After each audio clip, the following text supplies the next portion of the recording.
First ever factory outlet, Chandanagar, Mukunda Jewelers, opening soon. No making charges.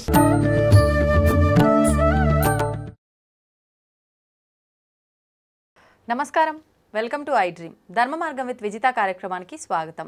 ప్రస్తుతం మనతో పాటు ఉన్నారు. ఆయన ఎంతో మంది గురువుల్ని మనందరికీ పరిచయం చేశారు. మీడియా ద్వారా ఎంతో మంది గురువుల్ని మన ముందరుంచి ఎన్నెన్నో మంచి విషయాలు మాట్లాడి మనందరికీ ఎంతో జ్ఞానాన్ని సంపాదించి పెట్టారని చెప్పాలి. ఆయన ప్రముఖ ఆధ్యాత్మికవేత్త కూడా, జ్యోతిష పండితులు కూడా. ఆయన ఎవరో కాదండి, మారెళ్ళ రవిశాస్త్రి గారు. ఇప్పుడు వారితో మాట్లాడి మరిన్ని విషయాలు తెలుసుకుందాం. నమస్తే అండి. ఎలా ఉన్నారు? సూపర్. మంత్రసిద్ధి అంటుంటారు. చాలామంది ఫాలో అవుతుంటారు కూడా, మంత్రసిద్ధి చేస్తూ ఉంటారు. అయితే ఈ మంత్రసిద్ధి వల్ల మిరాకిల్స్ జరుగుతాయా? ఎటువంటి మిరాకిల్స్ జరిగే అవకాశం ఉంటుంది? మంత్రం చేస్తే, మంత్రం అనేది మనల్ని రక్షించేది. మననాత్రాయితి ఇది మంత్ర. మంత్రం అనేది మనల్ని రక్షిస్తూ ఉంది. ఎట్లా అంటే, మనం మంత్ర దేవతకి పూర్వకాలంలో ఒక ఎనర్జీ ఉంటుంది, దానికి ఒక మైండ్ సెట్ అనేది ఉంటుంది. మనం మంత్ర సాధన చేస్తూ ఉన్నప్పుడు ఆటోమేటిక్గా మంత్ర తాలూకు ఒక ఎనర్జీ ఉంటుంది. ఇప్పుడు ఫర్ ఎగ్జాంపుల్ ఒక ఉగ్రదేవత సాధన చేశారనుకోండి, ఇతను సాత్వికుడే. ఉగ్రదేవత సాధన చేస్తూ చేస్తూ చేస్తూ చేస్తూ ఒక 5 లక్షలు 10 లక్షలు, 5,000 10,000కి ఏం కాదు, ఒక 5 లక్షలు 10 లక్షలు దాటి వెళ్ళిపోయింది అనుకోండి, ఏమవుతుంది అంటే వీళ్ళ మైండ్ ఫిజికల్గా వచ్చిన కర్మ తాలూకు ఏదైతే మైండ్ ఉందో ఆ కర్మ తాలూకు మైండ్తో పాటు దేవతా తాలూకు మైండ్ సెట్ అనేది కొంత వస్తుంది. ఓ 10%, ఓ 10 లక్షల వంగనే ఓ 10% అనుకుందాం. ఆ 10% రాగానే ఇతను ఏం చేస్తాడు అంటే, తెలియకుండా ఇప్పుడు ఒక గాయత్రి సాధన చేశారు. గాయత్రి సంపూర్ణ సిద్ధి 24 లక్షలు, 24 లక్షలు. రోజుకి ఒక 1000 చేస్తూ 2000 చేస్తూ వెళ్ళిపోతున్నారు. ఒక 1 ఇయర్ తర్వాత ఇతనికి ఏమైపోతుందంటే, ఇతని ఆలోచన విధానంతో పాటు దేవత ఆలోచన విధానం కూడా ఇతనికి యాడ్ అయ్యి ఉంటుంది.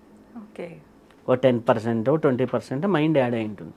అప్పుడు ఈయన ప్రవర్తన తెలియకుండా ఆ 20% అనేది ఆ దేవత తాలూకు చెప్పినటువంటి లక్షణాలు ఏవైతే ఉన్నాయో అవి ప్రవర్తనలోకి వస్తాయి. ఇప్పుడు లలిత బాగా చేశారు, లాలిన్యత పెరుగుతుంది, ఆమె పిలుపులోనే ప్రేమ ఉంటుంది. ఏమ్మా బాగున్నావా అంటే మనకి ఎక్కడి నుంచో అబ్బా ఏం పలకరించింది ఆవిడ అన్నట్టు ఉంటుంది లలిత చేసేవాళ్ళు అనమాట. అదే కాళీ చేసేవాళ్ళు బాగా ఉగ్రకాళియో భైరవుడో చేసేవాళ్ళు, ఇట్లా చూడంగానే ఎవరి నాయన వాడు చంపేసేటట్టు అని ఫీలింగ్ కలుగుతుంది. ఎందుకు? ఆ ఉగ్ర రూపం మనకు కనిపిస్తుంది. సో అలా ఒక లలిత చేసేవాళ్ళు కానీ ఏ దేవత అయితే చేస్తారో, ఏ ఉపాసన అయితే చేస్తారో, ఇప్పుడు బాలా చేసేవాళ్ళు ఉన్నారు, వాళ్ళు ఎప్పుడు చిన్నపిల్లల్లాగే ఉంటారు. ఓకే, ఆ లక్షణాలు దిగిపోతాయి. అలా లక్షణాలు దిగిపోయినప్పుడు ఓ 20% వచ్చిందనుకోండి, వాళ్ళలో కనిపిస్తూ ఉంటాయి, అబ్బా వీళ్ళు మంచి ఉపాసకులురా అని. అదే 30% అయింది, ఇంకా ఎక్కువ ప్రజెంట్ అది 50% అవుతుంది. అంటే వీళ్ళ కర్మ తాలూకు మైండ్ ఒక 50%, ఇది దేవతా తాలూకు మైండ్ ఒక 50% అవుతుంది. అప్పుడు ఈజ్ ఈక్వల్గా సగం దేవతలాగా సగం తన కర్మలతో అనుభవిస్తున్నట్టుగా ఉంటుంది. అప్పుడు చూసినప్పుడు అబ్బా వీడు సిద్ధి అంటారు. అది నిజమైన సిద్ధి. అంటే వీడి మైండ్ కర్మ తాలూకు మైండ్ ఇది అనమాట. అది ఎలా జరుగుతుంది అంటే, ఈ కర్మ తాలూకు మైండ్ మారదు, ఇది ఎక్స్పాన్షన్ అవుతూ ఉంటుంది. ఓకే, అంటే మన వ్యాకోచం అంటే విశాలత్వం పెరుగుతూ ఉంటుంది. ఆ విశాలత్వంలో ఆటోమేటిక్గా 2 ఈక్వల్ అయినప్పుడు మనకు సిద్ధి కలిగింది అంటారు. ఇది కర్మ తాలూకు మైండ్ అలానే ఉంటుంది. ఇది పెరుగుతూ పెరుగుతూ పెరుగుతూ ఇది 90% వెళ్ళి ఇది 10% వచ్చిందనుకోండి, అప్పుడు ఆయన్ని సిద్ధ పురుషుడు రా, ఆయన సాక్షాత్. ఇప్పుడు మనకి కృతాళం స్వామివారిని చూస్తే ఆయన సాక్షాత్ కాలభైరవుడు స్వరూపుడు రా, ఆయన మహానుభావుడు రా అంటే. ఎందుకు? ఆయన అంత సిద్ధ పురుషుడు. ఇప్పుడు లైవ్లో ఉన్న వ్యక్తి, లైవ్లో ఉన్నారు వాళ్ళు.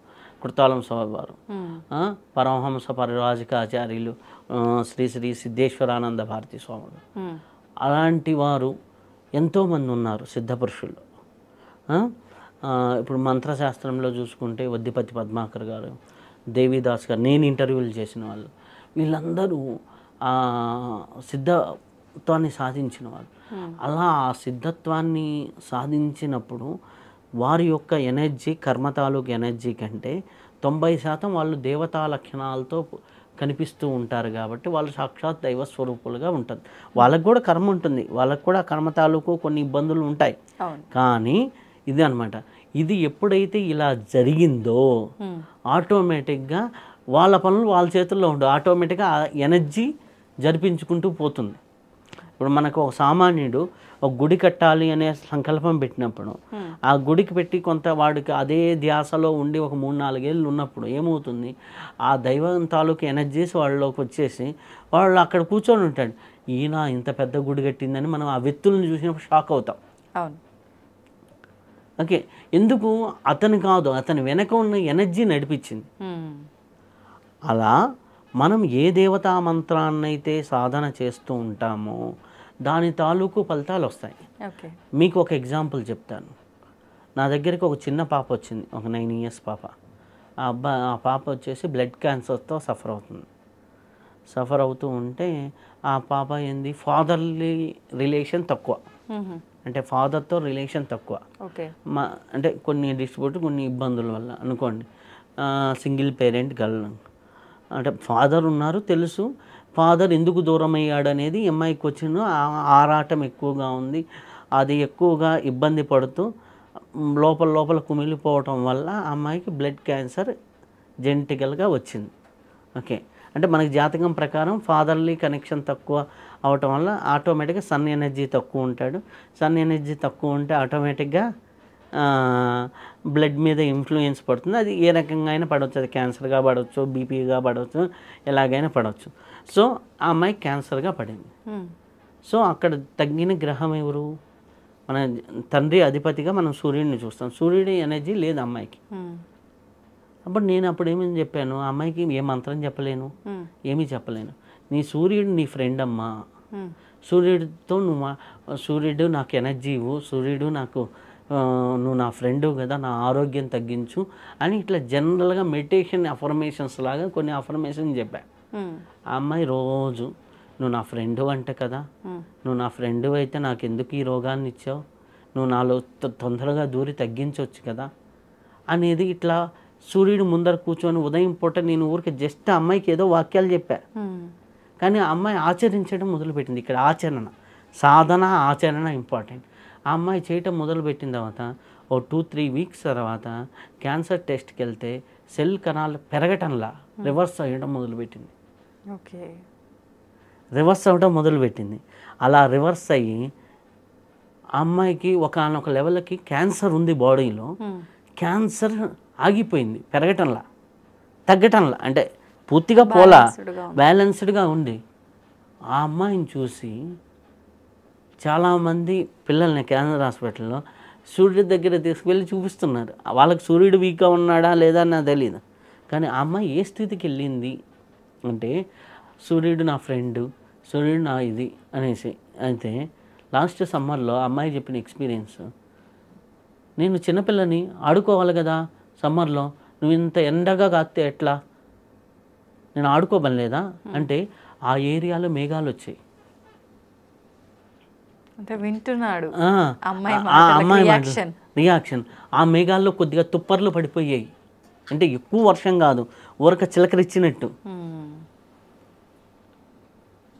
అంటే ఇది నేను ఎక్కడ చూశాను అంటే మాస్టర్ ఈకే గారు, మాస్టర్ సివివి గారు వాళ్ళు నడిచి వెళ్తుంటే పైన మేఘాలు వచ్చాయి, వాళ్ళ పాదాలకి చెప్పులు లేకుండా నడుస్తున్నా అని ఉన్నా.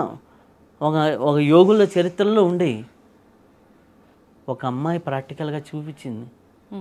అక్కడ ఏంటి ఆ సాధన, ఇన్నోసెన్స్ అండ్ ప్యూరిటీ.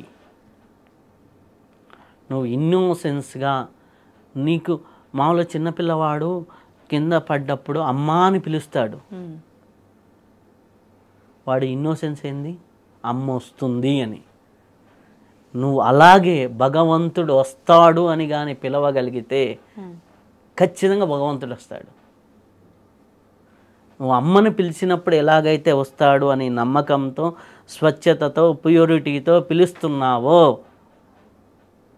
దానికి ఏ నియమాలు, ఏ నిష్టలు ఏమీ అవసరంలా.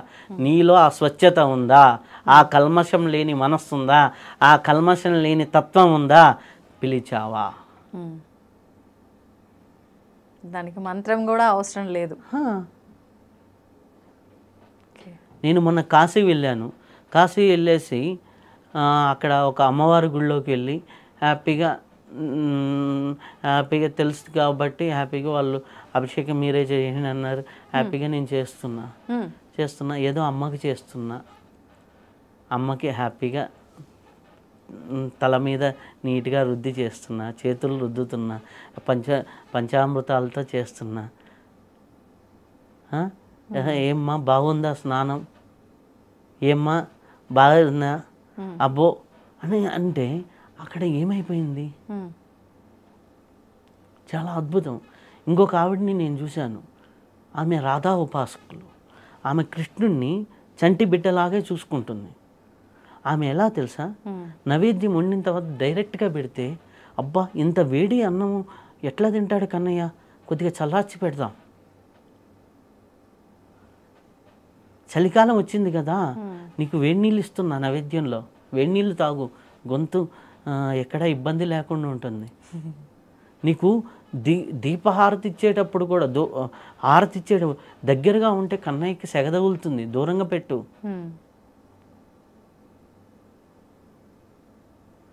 నైవేద్యం పెట్టేటప్పుడు మంచినీళ్ళు పెట్టావా లేదా? 7 అయింది, కన్నయ్యకి పాలు పెట్టకపోతే ఎట్లా నైవేద్యానికి? 12 అయింది, భోజనం పెట్టాలి కదా, పూజ అయిందా కాలేదా అనవసరం ఆమెకి. ఒక మనిషితో ఎలా ఉంటామో ఇంట్లో ఉన్న వాళ్ళతో అలానే ఉంటుంది. ఆమె చెప్పిన ఒక ఎక్స్పీరియన్స్, ఆమె 70 ఇయర్స్ బాత్రూంలో జారి పడబోతే ఎవరో వెనకొచ్చి ఇట్లా చేయబెట్టినట్టు అనిపించింది. ఎవరు లిటరల్లీ ఇట్లా చేయబెట్టినట్టు అనిపించింది. లేచి నిలబడ్డ తర్వాత చేయలేదు వెనక. నాకు వెనక డోర్ ఉంది, తగిలితే గోడ తగలాలి అంతే. అంటే అక్కడ చూపించే నిశ్చల ప్రేమ, నిశ్చల ప్రేమ ఎలా ఉంటుందో, స్వచ్ఛమైన ప్రేమ అలా ఉంటే కన్నయ్య అని పిలిస్తే ఎందుకు పిలవరు? అది రాధాతత్వంలో చూస్తాం. రాధా అమ్మవారిని పూజించే వాళ్ళు ఎలా చూస్తారంటే ఎంత స్వచ్ఛమైన ప్రేమ. అక్కడ కృష్ణుడు ఉన్నాడు. కృష్ణుడికి చన్నీళ్ళు అభిషేకం ఏంటి? కొద్దిగా వేడి నీళ్ళు చేద్దాం. అబ్బా మరీ వేడిగా ఉన్నాయా లేదా? కుంకుడుకాయ పెట్టాలా లేదా? అభిషేకం చేయాలా లేదా? ఎన్ని నీళ్ళు ఎక్కువ నీళ్ళు అందరం పోస్తే జలుబు చేస్తుందేమో కన్నయ్యకి. పూలు వేసేటప్పుడు కూడా గట్టిగా పూలతో కొడితే కన్నయ్యకి దెబ్బ తగులుతుంది. పాదాల దగ్గర వేయండి. ఎక్కువ పూలు వేసేస్తే ఆయనకి వేడి తగులుతుంది. పూలు పక్కగా జరపండి. అక్కడ కన్నయ్య ఉన్నాడా లేదా? ఉన్నాడు కాబట్టి అలా చేస్తుంది ఆమె భావన ప్రకారంగా. ఆ ఉన్నాడు అంటే ఉన్నది. యద్భావం తద్భవతి అన్నారు. యత్ కర్మ తద్భవతి అనలా, యత్ చేష్ట తద్భవతి అనలా. నేను 1,00,000 పూలతో చేస్తాను దేవుడు ఎక్కువ మెచ్చుతాడు అనలా. ఒక్క పువ్వు అయినా నేనున్నాను అనే భావంతో పెడుతున్నావా? ఒక్క పువ్వు అయినా ఇది నాకు అర్పిస్తున్నానని పెడుతున్నావా? మనం దేవుడికి నైవేద్యం ఇస్తాం. భగవంతుడికే నివేదన ఇవ్వగలిగిన వాడికి వీడికి ఆహార కొలత ఉంటుందా? భగవంతుడికే అన్నం పెట్టగలిగిన వాడికి వీడికి ఉంటుందా? అందుకోసం నివేదన ఇవ్వాలి. నువ్వు భగవంతుడికి ప్రాణాయస్వ అపానాయస్వ అంటున్నావంటే, పంచ ప్రాణాలతో నువ్వు నివేదన ఇస్తున్నావు అంటే పంచతత్వాలు నీలో వృద్ధి చేసుకుంటున్నావు. ప్రకృతిలో పంచతత్వాలు వృద్ధి చేపిస్తున్నావు. శివుడి మీద నీళ్ళు పోస్తున్నప్పుడు శివుడికి మనం ఏదో అభిషేకం చేస్తున్నాం కాదు. శివ అంటే భూమి, భూమండలంలో ఉన్న ఉష్ణతత్వాన్ని తగ్గిస్తున్నానని భావనతో శివుడి మీద నీళ్ళు పోయాలి. గ్లోబల్ వార్మింగ్ తగ్గుతుంది దానివల్ల. గ్లోబల్ వార్మింగ్ తగ్గించడానికి కృషి చేసినోడికి నీలో ఉష్ణతత్వం ఎక్కడ ఉంటుంది? అది శివాభిషేకం. అంత ప్రేమగా చేస్తున్నామా? ఎక్కడికి వెళ్ళినా విఐపి టికెట్స్, లేకపోతే లగ్జరీగా వెళ్తున్నాం, నేను శివుడికి అభిషేకం చేశాను, లేకపోతే నేను పూజ చేశాను. ఎవరు పూజ చేయాలి? ఆ పువ్వే లేకపోతే నువ్వెక్కడి నుంచి పూజ చేసావు? పువ్వును సృష్టించింది భగవంతుడే, నిన్ను సృష్టించింది భగవంతుడే, నీకు కుటుంబాన్ని ఇచ్చింది భగవంతుడే, నీ చుట్టూ ఉన్న ఎన్విరాన్మెంట్ని ఇచ్చింది భగవంతుడే. కాబట్టి ఆ భగవత్ తత్వాన్ని నీలో నింపుకోవడానికి మంత్రమని, ధ్యానమని, యోగమని ఇన్ని రకాలుగా చెప్పారు తప్పితే నువ్వు నిష్కల్మషంగా భగవంతుడు ఉన్నాడు అని నిలపగలిగితే ఉన్నాడు, అన్నీ పొందొచ్చు, అన్నీ సాధించవచ్చు.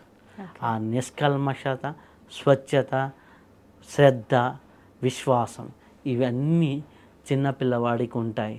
అమ్మ అని పిలిస్తే పలుకుతుందమ్మ. అదేవిధంగా దైవాన్ని కూడా పిలవగలిగితే అదే స్వచ్ఛత ఎదిగే కొద్దీ తగ్గుతుంది. ఆ స్వచ్ఛత క్వాలిటీస్ ఉంటే పిలిస్తే ఆటోమేటిక్గా భగవంతుడు వస్తాడు. అద్భుతం, నిజంగా చాలా బాగుంది మీరు చెప్పిన విధానం కూడా. అంటే కన్నయ్య విషయంలో తను చేసిన బిహేవియర్ అదంతా కూడా అంటే మనం ఉండాల్సింది నిజంగా ఎంత భక్తితో చేస్తున్నాము అనేదే చూసుకోవాలి తప్ప ఎంత ఆడంబరంగా చేస్తున్నాము అనేది కాదు. ఎవరికైనా సరే, అది వయసులో పెద్దవాళ్ళైనా చిన్నవాళ్ళైనా, చిన్న పిల్లల మనస్తత్వంతో చేస్తే అదే కల్మషం లేని భక్తి, కల్మషం లేని సేవ ఆయనకి. అంతే. చేస్తే ఆ స్థితి వస్తే నీకు సిద్ధి వస్తుంది. సిద్ధి వస్తే ఎప్పుడు నువ్వు దేవుడు నీ దగ్గర ఉంటాడు. అవును, దేవుణ్ణి ఇంకప్పుడు నీ జీవితంలో ఇంకేమీ లేదు. నువ్వు చేస్తే కర్మ, భగవంతుడు చేస్తే లీల. అవును, కర్మలో నువ్వు ఉంటే ఇది నాకు కావాలి అనే కర్తృత్వ భావంతో నువ్వు చేస్తే కర్మ. కర్తృత్వం లేకుండా ఇది నా చేత భగవంతుడు చేయిస్తున్నాడు, అది లీలా వినోదం అయిపోయింది. అందుకని కృష్ణుడు చేశాడన్నాం, కృష్ణుడు లీల చేశాడు అంటాం. మనిషి చేశాడు అంటే మనిషికి ఆ కర్మ వర్తించింది. కర్మ దాటి లీలగా నువ్వు జీవించగలిగినప్పుడు కర్మాతీతుడిగా నువ్వు ఉంటావు. అది కర్మ అనే పెద్ద సబ్జెక్ట్లే కానీ ఇన్ని మళ్ళీ ఓకే. కాకపోతే భగవంతుని ఆరాధన ప్రేమతో చేస్తే చాలా అద్భుతం. నిజంగా మీరు కూడా చాలా అద్భుతంగా చెప్పారు. ధన్యవాదాలు. ధన్యవాదాలు.